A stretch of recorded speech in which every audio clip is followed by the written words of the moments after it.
Magandang buhay! For today's video ay magluluto ako ng nilagang buto-buto ng baboy.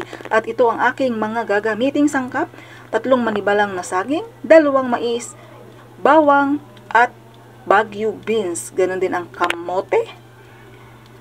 Nor cube pork, 2 buong paminta o 2 balot, repolyo at pechay Baguio. Ganon din ang aking karning baboy na buto-buto. Una, papakuloon ko muna. Yan, hiniwa-hiwa ko na rin yung mga sangkap, yung kamote, saging, at mais. Yung mais parang naging 4 na hati po siya, yung isang buo. Yan, hiniwa ko na rin ang repolyo at pechay Baguio.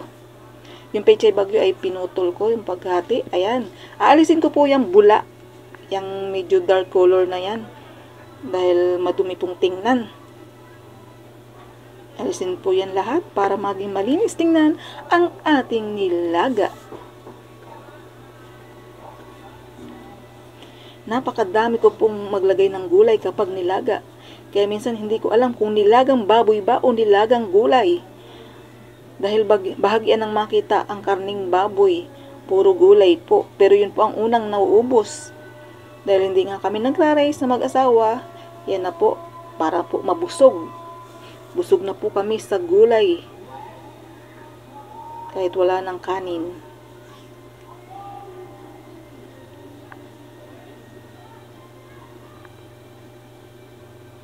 Yan, sasaidin lang po natin yung mga dark color na yan.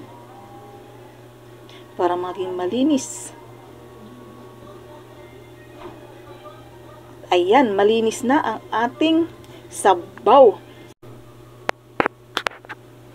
Lagyan na ng bawang, pamintang buo, at ganoon din ang asin. Tapos takpan, after 20 minutes, yan, naka 20 minutes na, lagay na ang mais. Yan, daming mais. After 10 minutes naman, takpan muna natin, after 10 minutes, buksan natin. Ilagay naman natin ang kamote at saging.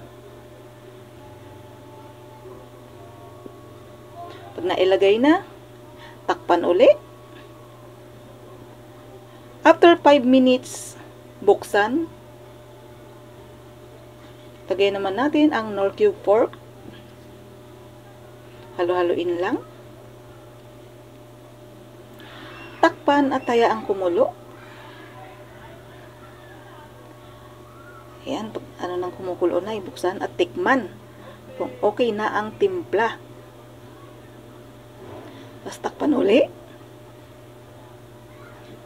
Lagyan na natin ang Baguio beans.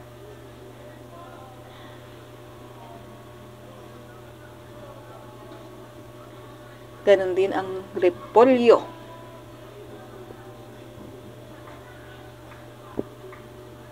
Lubog-lubog lang natin para mabilis maluto.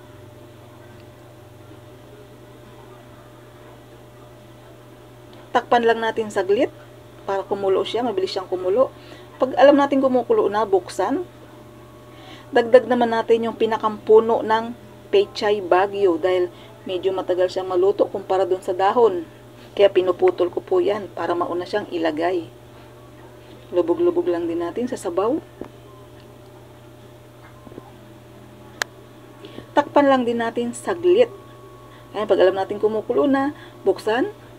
At ilagay naman natin yung pinakang dulo ng pechay Baguio. Ayan, yung pinakang dulo yan. Pinakang dahon. At lubog-lubog lang din natin.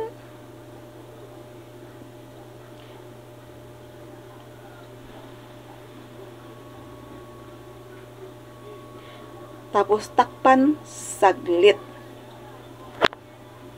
At ayan. Luto na ang ating nilagang baboy. Kung nagustuhan nyo ang aking video, paki-subscribe, like, and share naman po.